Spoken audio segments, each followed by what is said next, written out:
გამარჯობათ პატივცემულებო. ამ მოკლე ვიდეოში ვიჩვენებთ საინტერესო ექსპერიმენტს.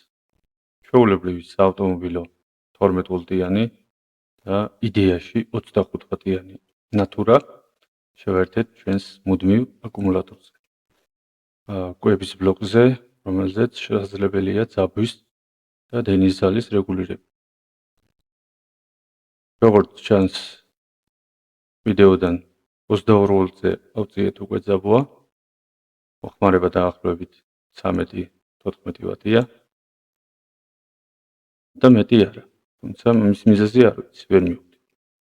რატომღაც თვითონ ნატურის ძაფი, სპირალი ზღუდავს დენის მოხმარებას.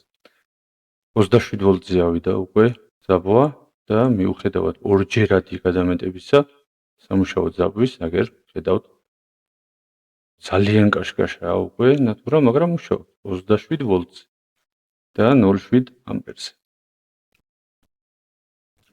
სიმძლავრე თქვენ შეგვიძლიათ დაითვალოთ. გადაამრავლეთ ეს ორი ციფრი ერთმანეთზე და ბოლავს უკვე როგორც ჩანს, ნახეთ, ალამაზად კაშკაშებს. თეთრად არის უკვე ვარსკვლავისფერი მიიღო საწყალმა ნატურამ. ბოლავს, თუმცა მუშაობს. ეს არის იაპონური ხარისხი. საავტომობილო ნატურა აღებულია Subaru-დან.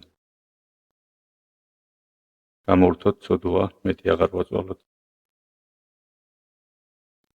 მადლობა ყურადღებისთვის.